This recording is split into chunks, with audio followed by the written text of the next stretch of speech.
मैत्री करायची तर मोठ्याशी करायची आणि दुश्मनी करायची तर मोठ्याशीच करायची. येड्याच्या नादी लागायचं नाही. घासायची तर मोठ्याशी घासायची. बंगला बांधला आणि भांड्यावालीचे पैसे बुडीतो ना. लाईक 40 लाखाचा बंगला बांधला आणि भांडे घासणारीचे पैसे बुडीतो. अरे गव्हर्नमेंट आहे तर लाईट बिल बुडव ना. लय मोठा आहे ना तू. शिकुरीच्या कानफटी देते ती. ते बिचारं बंगल्याला राखण वॉचमॅन बिचारा अखेरात जागते. काय त्याला 200-300 रुपये मिळतात. ते उलट आपल्या घराचं संरक्षण करते. तो नालायकाला लागला डुकला. आता बिचाराचं शरीर आहे याने त्याच्या कानपट्टीत ठेवून दिली. अरे नादी लागायचं तर मोठ्याच्या लागावं. पुढे जाऊन सांगा मोठ्याच्या लागण्यास सुद्धा कीर्तीचे. मोठ्याच्या नादी लागण्यास सुद्धा कीर्तीचे. रामेश्वराने गाथा पाण्यात टाकला नसता तर ग्रंथात नावच आलं नसतं. हो, बंबाजीने जर तुकोबारायचा छळ केला नसता तर गाथ्यात नावच आलं नसतं. आणि विठोबा क्षेत्रानं माऊलीचा छळ केला नसता तर त्याचं ग्रंथात नावच आलं नसतं. मोठ्याच्या संगतीत सुद्धा फायदाच नाही. हा, नादी लागायचं तर दुबळ्याच्या काय नाही लागतं. ज्याच्या अंगात कपडे नाही त्याला म्हणतो फाडून टाकीन. अहो त्यानं मोकळाचे 2 फाडी तो काय. प्रेम करायचं तर मोठ्याशी. किरकोळ कारकोळ नादी नाही लागायचं. रावणानं बायको पळवली पण देवाचीच. काय होईल ते होईल. रावण असं किरकोळ कारकोळ कामं करीत नाही मुसलमान. बायको पळवली देवाचीच. काय होईल ते होईल. फायदा झाला काय होईल. बायको देवाचीच पळवली पण फायदा झाला. आणि आपलं येडं कुणाच्या नाही लागायचं. शेंबड्या पोरीच्या पोर प्रेमात पडलं. शेंबड्या प्युअर शेंबडी पोरगी. प्युअर इतकी मेकडं तिच्या नागपुडीत. तरी हे तिला काय म्हणतं माहिती का. कभी कभी मेरे दिल में ख्याल आता है. तुझा दुसरा नंबर येड्या. 2 मेले मोबाईलचे बिल भरू आणि याला कपडे नाही सुईचे. तरी हे तिला म्हणतो हमें जीने की साहस नव्हती अगर तुम नव्हती. चैनवर वर चालला प्रेम करायला शेंबड्या. बंगरी नाही तर. आपण माणसं कोण आहे महाराज. शिवाजीच्या संभाजीराजातली माणसं आहे. म्हणजे शाळपट आहे. कुडूर आलं तर ध्यानात ठेवा. बॉम्बाला सगळं. कोळशाला धक्का लावू नये इथं होता. ती काय काळजी करायची नाही. मी कुठे देवाला आयुष्यामध्ये परत वाक्य आहे का दुसरं. मांजरीच्या पिलाला सगळ्यात मोठा धोका बोक्यापासून. मांजरीच्या पिलाला सगळ्यात मोठा धोका बोक्यापासून. सापाच्या पिलाला सगळ्यात मोठा धोका त्याच्या आईपासून. आणि तुम्हाला आणि मला सगळ्यात मोठा धोका 3 माणसांपासून. 1 मित्र, 2 भाऊबंद आणि 3 पाहुणे रावळे. डेंजर नालायक तिघच्या तिघावी. आजपासून कीर्तन संपल्यावर घरी जाताना प्रत्येकानं आपली मित्र तपासायची आणि त्याला हे सांगायचं तुझी माझी शेवटची भेट. परत आपली गाठ घ्यायची नाही. तर म्हणलं तू माझ्या गाडीवाला पायी पायी आहे जमणार. एक वाक्य सांगतो नीट आहे का. 60% लोकांचं आयुष्य केवळ मित्रांमुळे बर्बाद झालं महाराज. 60% आयुष्य उद्ध्वस्त फक्त मित्रांमुळे. मित्र माळकरी असावा, मित्र पखवाजा असावा, मित्र गायक असावा, मित्र कीर्तनकार असावा, मित्र व्यापारी असावा, किमान मित्र नीतिबाज तरी असावा. नालायक मित्र. आपण एमएला आहे. एमएला आणि दुसरी 12वी पोराशी करतो. आपल्या मित्राची लेवल तुझा तशी असावा. आपला मित्र सुद्धा 80-85% वाला असावा जो कधीच पास झाला नाही. त्याची दुरुस्ती करून काय करतो. एक मित्र. मित्रापासून सावध. सांगा मला आपल्याला प्यायला कोण शिकवली. मित्रांनी. प्यायला कोण शिकवली. मित्रांनी. आपल्याला गोवा खायला कोण लावलं. मित्रांनी. आपल्याला वाईट गोष्टी घेऊन गेला कोण. मित्र. आणि आज आपल्या जमिनीला गिराईक आणलं कोणी. मित्रांनीच. कधी ध्यानात ठेवायचं? मित्र असा नीट बस. मित्र असावा तर मित्र असावा तर 4 गोष्टीचं कल्याण करणारा असावा, नाही तर नसावाच. अभ्यास कर म्हणणारा मित्र असावा, अभ्यास करून कोणचं बरं झालंय असा मित्र नसावा. तुम्हाला मोठ्याचं उदाहरण सांगतो, मोबाईलमध्ये घेऊन जा.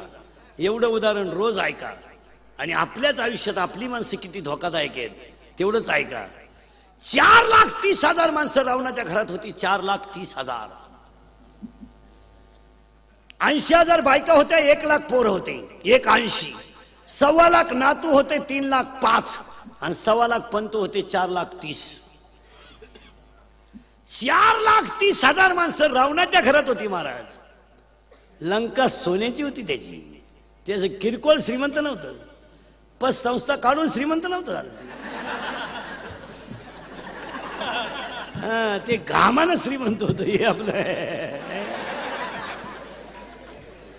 आपण काय ते श्रीमंत, आपण दरिद्री. ओरिजिनल श्रीमंत होता रावण, ओरिजिनल. की लंका सोन्याची होती. लंका इथं म्हाताऱ्याच्या बोटात अंगठी होती, बाप मिळाला. यांनी बोट कापून घेतलं, अंगठी निघालं, फुगलं शरीर. त्याची आजार हे बापांचे 10वे बिवे बंद होणार आहेत आता 5 वर्षाला. बंद. उगता देणार लोक बामणाला दावा. उगता पॅकेज. कावळाय तूच आण आणि भातही तूच शिजव चाल आणि चमन आहे तूच कर. काय डोक्याला फरक नको. तुला नाही कोणी भेटलं ज्याचं प्रवचन ठुलंय त्याचा कर. काळ नालाय काला महाराज. हो काळ बदललाय. रावणाला 4,00,000 बारीक आहे का उदाहरण. ती आपला घोटाळा कोणी केला आहे का. 4,30,000 माणसं रावणाच्या घरात होती महाराज. पण बसलेली माणसं बारीक आहे का. रावणाला इंद्रजित नावाचा मुलगा होता आणि इंद्रजित नावाचा मुलगा त्यानं 14 वेळा इंद्राला हरवलं होतं महाराज. आणि रावण त्याच्याच जीवावर उड्या आणत होता फक्त मुलाच्या. फक्त इंद्रजित कसा मरेल हे त्याच्या चुलत्याला माहित होतं, बिभीषणाला. म्हणून चुलता होता तो त्याचा.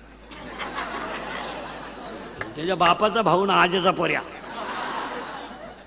इंद्रजिताला माहित, आपलं बिभीषणाला माहित होतं. नीट बारीक आहे का. इंद्रजिताला माहित होतं महाराज, जर बिभीषणाला माहित होतं जर इंद्रजित मेला नाही तर रावण मरत नाही. आणि रावण जर मरत नाही तर भाऊबंदकीत मजा काय. आपल्या भावानं आपण संगच गाडी घेतली याच्यात काय मजा आहे. त्याची धडकली पाहिजे ना आपली वाचली पाहिजे तर भाऊ. आपली लोक आपल्या भावानं गाडी घेतली तर हसत सुद्धा नाहीत, इतकी दरिद्री आहेत. हप्त्यावर घेतली असं म्हणतो, हप्त्यावर. अशीच आहेत आपली. हो आता ही लग्न न झालेले पोर आहेत ना, तुम्ही आता नवरदेव नाही म्हणा, तुम्ही आता असेच बजाव शांताबाई मुतला. 2 वर्षापूर्वी लग्न झाल्यावर सत्यनारायण घालायचे. आता जमलं तरी सत्यनारायण घालायची पळी आली. जमलं बा. 35-35चे नवरदेव आहेत आपल्याकडे. 35. 15 राहिले मरायला. जोडीदारांचे ऑपरेशन झाले. हा गडी तसाच. 42 पुरी पाहिल्या का पोरांना नाही पसंत केल्या. मग त्याला एक माझ्यासारखा भेटला, मला मिळेल ती करून टाक. त्यानं पोरगी पसंत केली, पण त्या पोरीच्या आईनं नवरदेव पाहिला. ती म्हणली भिकाऱ्याला पोर दिन पण यायला द्यायची नाही. त्यानं बायकोच्या कानपट्टीत ठेवून दिली. मध्ये का बोलली. ती म्हणली बोलली नाही, मला मारून टाकलं तरी मी याला देणार नाही. का देणार नाही तर हा पाहिला मला पाहायला आलता.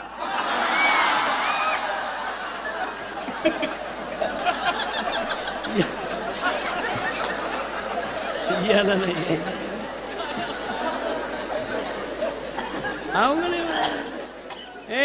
बारीक आहे का.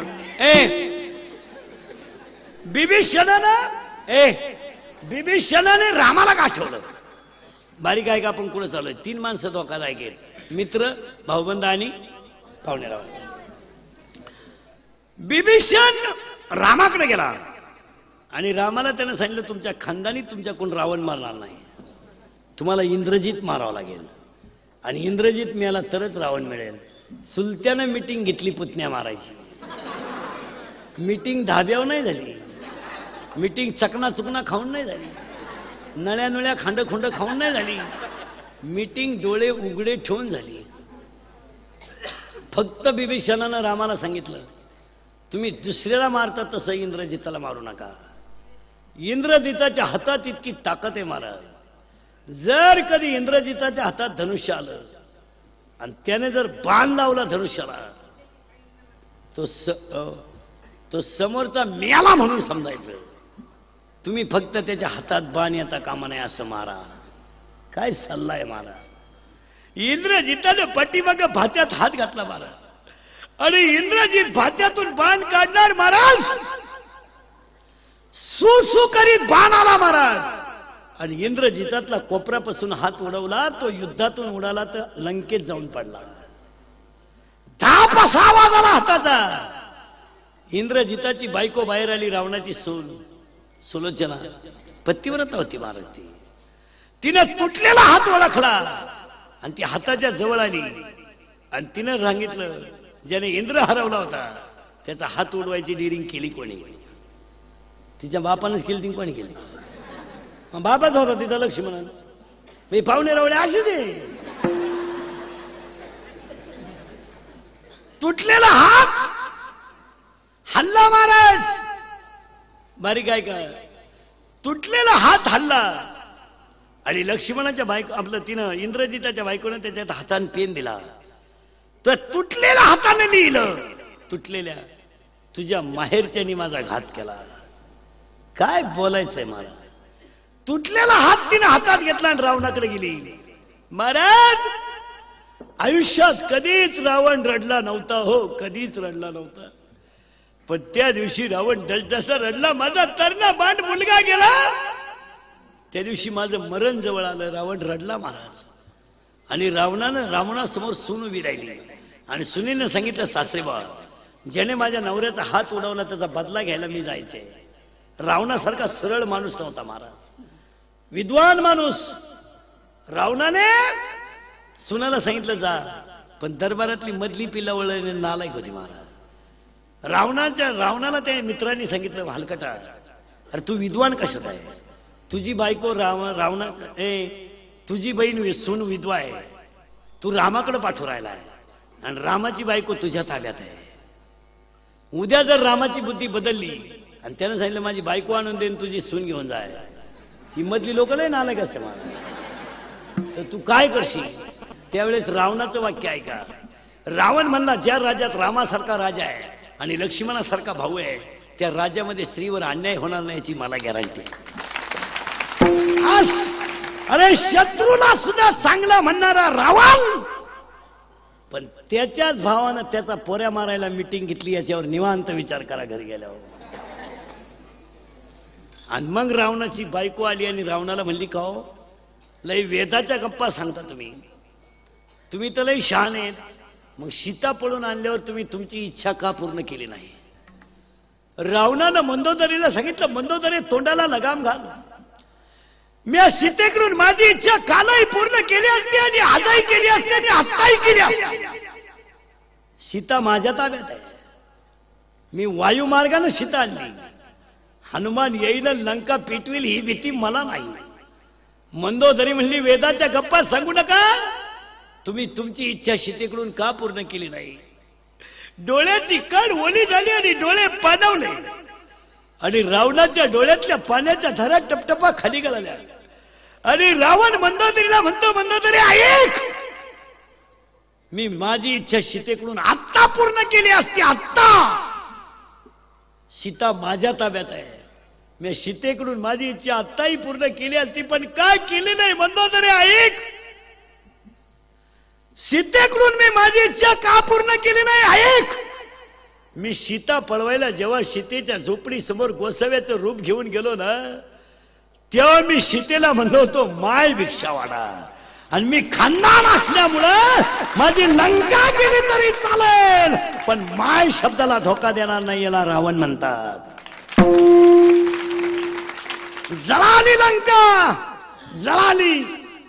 पण माय शब्दाला धोका दिला नाही, ध्यानात ठेवा. रावण होता तो. जर परत कोणाला म्हणले ना कोणी हा रावणासारखा आहे, ह्या कानफाड फोडलं पाहिजे. रावण महाराज विद्वान, शिवाय एकादशी करणारा रावण होता. त्याचे पुढचं वाक्य आहे का, मग कुंभकर्ण म्हणलं का रे, तू तर रामाचे कपडे घालून गेलता सीतेला वश कराय, दिवस फिरल्यावर कोण कोण जाऊ गुरकन सांगता येतं का महाराज. दिवसच फिरले बिचार, रावणाचे मुलगाच मेला आणि या बाकीच्यांना तो मुद्दा झाला. मंदोदरी का बोलली तर तिला वाटलं यांनी सीता आणल्यामुळं तर इंद्रजित गेला. मग ते कुंभकर्ण शहाणं ते आलं त्याला दम द्यायला रावणाला. त्याने सांगितलं का रे, अरे तू तर इतका हुशार, तू तर इतका हुशार, मग तू तर रामाचे कपडे घालून सीतेला वश करायला गेलता. रावण म्हणला जरा तोंडाला लगाम घाल. मी सीतेपुढं रामाचे कपडे घालून गेलो आणि सीतेनं माझ्याकडे पाहिलं आणि मी सीतेकडे पाहिलं. सीतेला वश करायला गेलो मी, पण सीता इतकी पतिव्रता आहे, माझ्यातला काम गायब झाला रे, काम गायब झाला. सीतेकडे मी पाहिल्याबरोबर माझ्यातला कामच गायब झाला. रडला रावण. आणि नुसता कामच जागा नाही झाला. माझी मंदोदरीच मला आई दिसायला लागली. ती लंका जळाली तरी चालेल, सीता नको बाबा, सीता नको, सीता नको म्हणला आणि मोक्ष मिळून बसला. याला रावण म्हणतात. आपल्याकडे बेटी बचाव ज्याचं भाषण आहे त्याचीच बायको चेक करून आणली त्यानं, आणि तो इकडं बेटी बचाव भाषण जोडितो. मुलगी वाचली पाहिजे, लोकांची का तुझी. म्हणजे सध्या काय झालंय माहितीये का महाराज, कमी बुद्धीच्या माणसांना समाजामध्ये मार्केट आल्यामुळं मूर्खपणा झाला महाराज. वय वाढल्यावर पेमेंट कमी व्हावं का नाही, पण वय वाढलं आणि पेमेंट वाढलं, बुद्धी झाली कमी, माल झाला मोकार. उद्यापासून उलट होईल. 16% पागल होणार आहे सर्व्हिसवाले. पेमेंट मोकार, बुद्धी कमी. पैशाचं करायचं काय, अक्कल नाही खर्चायची, आणि पैसा तर आपण. त्यानं मिवणीला बंगला बांधून दिला, मग मिवणीनं बंगल्याला नाव दिलं प्रयत्न.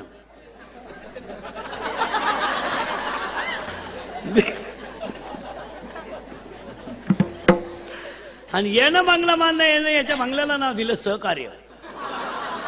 म्हणजे यानं केलं सहकार्य, मिवणीनं केला प्रयत्न. मग याच्या पोरेनं गाडी घेतली आणि तिच्यावर नाव लिहिलं सत्यानाश. होणारच ना. हो, थोडस माग जायचं. तुम्ही म्हणाल माग म्हणजे पुढे नेता का आम्हाला. मी तुम्हाला अर्ध्या तासापूर्वी इथं ठेवलंय का लोखंड अग्नीत गेलं का म्हणून 2015ला या खटोड परिवाराच्या कार्यक्रमाच्या शेवटच्या म्हणजे वर्षाच्या शेवटी आणि कार्यक्रमाच्या पहिल्या संकल्पाला खटोड परिवार आणि आमचे महाराज भरत महाराज यांच्याच्याने एवढं चाललेलं नियोजन. 2015ला प्रत्येक माणसाने एक संकल्प करा. आजपासून आयुष्यामध्ये माझ्या घरात एक वेळ भाजीला तेल नसलं तरी चालेल, एक वेळेस माझ्या अंग शर्टाला इस्त्री नसली तरी चालेल, पण माझ्या ईश्वरासारखे आईबाप माझ्या घरातच मरतील, एवढा संकल्प करा. अरे एवढ्या शाळा निघल्यात, एवढी कॉलेज निघली, तर महाराष्ट्रातल्या मातीला वृद्धाश्रम हा कलंक का लागावा प्रश्नचिन्ह आहे. तर सुशिक्षित मंडळी डोके जागेवर ठेवून ऐका. एक वाक्य सांगू, महाराष्ट्रातल्या मातीत तरी वृद्धाश्रम ही कल्पना नसावा. सांगा पोरांनो, महाराष्ट्रात वृद्धाश्रम असावा? अजिबात नसावा. आपण शिवाजीच्या संभाजीच्या राज्यातले 96 कुळी खानदान मावळे आहेत. आपल्या बापानं आपली फी भरली, आपला बाप वृद्धाश्रमात आहे, तुम्ही उनीचं डोनेशन भरतो. अजिबात आपला बाप एक वेळेस आपल्या बापाला कालवण नसलं तरी तो मान्य करेल. एक वेळेस त्याला तुम्ही अंघोळीला पाणी नाही दिलं तरी तो मान्य करेल, पण तो तुमच्यापासून दूर राहणं कधी मान्य करणार नाही. आणि प्रत्येक सुशिक्षितानं जर आपला बाप सांभाळायचं ठरलं तर या खटोट प्रतिष्ठानच्या कार्यक्रमाला यश आल्यासारखं होईल. तर त्या बिचाऱ्यानं पैसे कुठं घालावं त्याला सुधाराने. एवढा मोठा खर्च करायचा माणूस उलटा तगडा आहे म्हणून जमलं नाही, मरण नाही खाली. हाय त्या बिचाऱ्याकडे घालतंय. नाही तर एवढं ते रामदासी महाराज ते तुम्ही कार्यक्रमाची जी पत्रिका आहे त्यात लई कार्यक्रम ठेवतो. एवढे कार्यक्रम नकोय. लोकांनी 24 तास तेवढंच करायचं का? तुम्ही एक आयडिया करीता पुढच्या वर्षी करायचं असलं तर एक सकाळी एक रामकथा किंवा भागवत कथा ठेवावी आणि संध्याकाळी 7 ते 9 सुंदर कीर्तन महोत्सव ठेवावा. 2 कार्यक्रम असले वेळेत लोक म्हणतात मजा येतात. म्हणजे तुमचं जे संगीत संपलं का भारुडून संपलं का गवळण संपलं का व्याख्यान माणसं बधीर झाल्यासारखं होते. काय बरं, एक तर लोक इंदुरीकर सोडून येते नाही. महाराज विचार करण्यासारखी गोष्ट आहे. जाऊ द्या आज महाराज आजचा दिवस 31/12 आहे.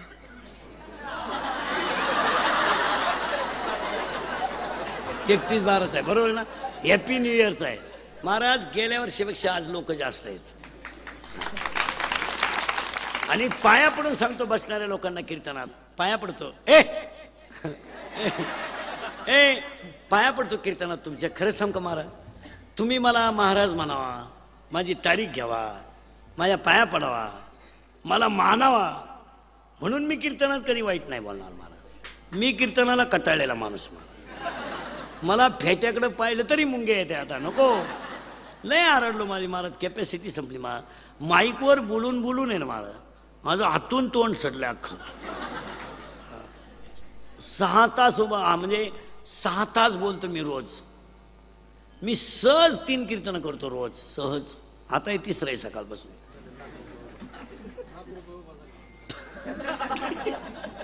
आणि पाया पडून सांगतो महाराज मी कीर्तनात बोलतो याला 3च कारण आहेत. तुमचं चांगलं व्हावा म्हणून वाईट बोलेल. दुसरं वाक्य मी तुमचं आहे तुम्हाला बोललंच पाहिजे आणि तुम्ही आमचे नेम ऐकलं पाहिजे. आणि 3रं वाक्य बसणारी माणसं मी तुमच्या मुलासारखं आहे, तुम्ही माझ्या मायबापासारखे आहेत. मी तुमच्या मुलासारखं आहे, तुम्ही माझ्या मायबापासारखे आहेत. मी तुमचा मुलगा म्हणून माझं एखादं वाक्य तुम्हाला वाईट वाटेल, पण तेच वाक्य भविष्यात फायद्याचं ठरेल. ध्यानात ठेवा. 2015च्या खटोट प्रतिष्ठानच्या कार्यक्रमात प्रत्येकानं आपल्या आईबापाला भाकर घालण्याचा संकल्प करा. ही भगवंताची सेवा घडेल. 2 तरुण पोरं मजा हाणा जीवनात. पुन्हा यायचं नाही जन्माला. असं डोक्याला तेल लाव. 3 किलोमीटर वाज गेला पाहिजे. असा बूट घाल पायात. अख्खा बीड म्हणलं पाहिजे कुठं मिळतो. अख्खा शर्ट शिवा अंगात. फक्त इंद्रिकरचं वाक्य लिहून ठेवा. कष्ट करा आणि नीती ठेवा. लक्ष्मी तुमच्या मागे येईल. हाच 2016चा संदेश. हाच 2016चा संदेश. मजा हाणा पोरांनो जीवनात. पुन्हा यायचं नाही. इंदुरीकरचे 6 वाक्य लिहून ठेवा. आईच्या डोळ्यात पाणी येऊ देऊ नका. बापाची मान खाली होऊ देऊ नका. हिंदू संस्कृतीला कलंक लागू देऊ नका. याला पुढं फुकट खायची सवय लावू देऊ नका. पोरांनो पाया पडून सांगू रक्ताचे राहिले नाही तर बाहेरचे आपले राहतील कसे. रक्ताचे राहिले नाही तर बाहेरचे आपले राहतील कसे. अरे जी बहीण आपल्याला 20 वर्ष राखी बांधत होती, जी बहीण आपल्याला 20 वर्ष राखी बांधत होती, तीच बहीण जमिनीचे बाजार वाढलेत आपल्या विरोधात कचेरी दावेदार झाली. याच्यापेक्षा वाईट काय असावं. रक्ताची बहीण जर कचेरीच्या दारात भावाच्या विरोधात उभी राहते महाराज, तर ह्या जगाला तारणारं कीर्तन आणि कीर्तन महोत्सव सोडून काय असू शकतं बोला. पोरांनो नाही राहिले पुणे आपलं. एक वाक्य सांगू पोरांनो, पाया पडतो तुमच्या. मी मरण ना मारा म्हणजे मरणार नाही 5-25 वर्ष.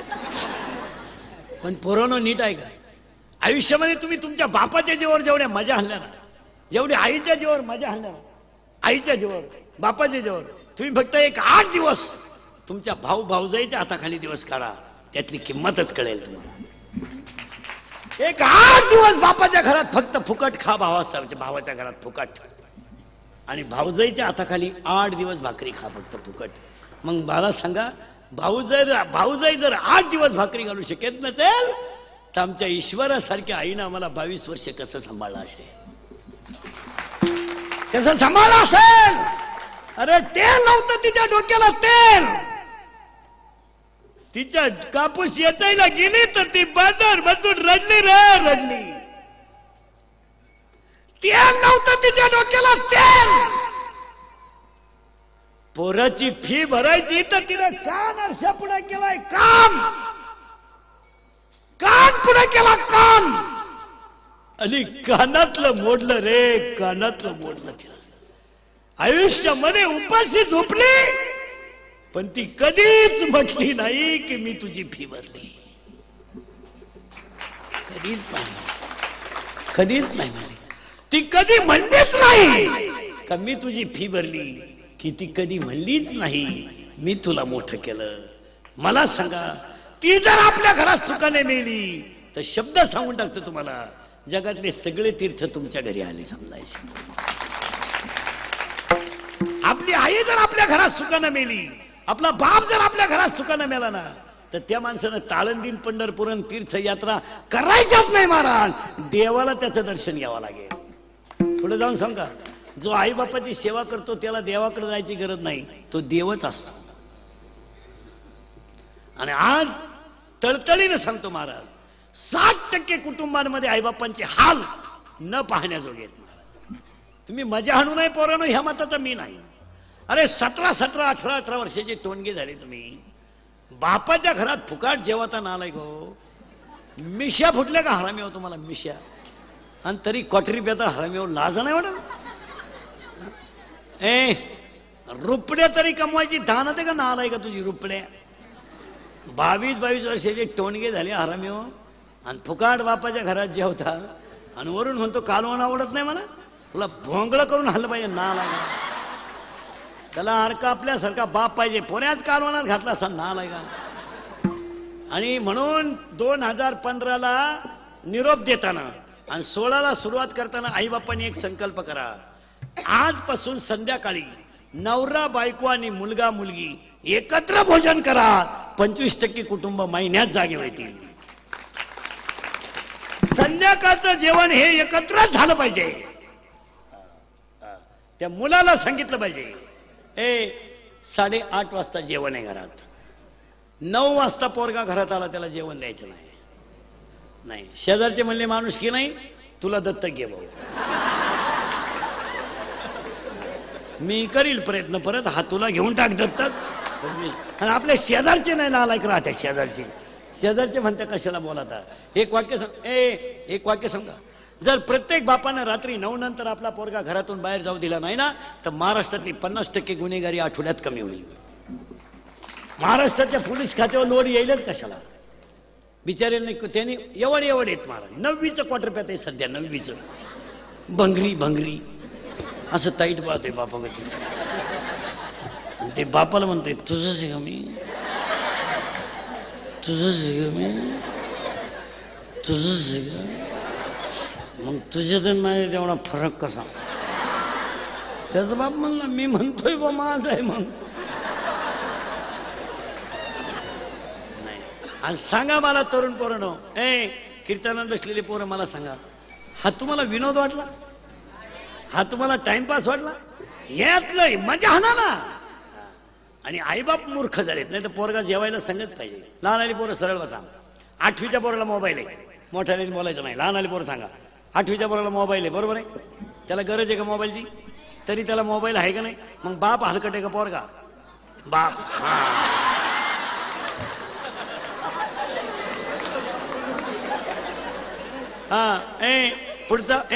पुढचा प्रश्न. 10वीचं पोरगा मोटरसायकलवर शाळेत येते. मोटरसायकल 40,000ची गाडी आहे त्याला, ती नोकरीला कधीच लागणार नाही. तो विषय जवळजवळ संपला. मग बाप याडपट आहे का पोरगा, बाप. मग आपल्या घरात एकच माणूस हलकट आहे, आपला.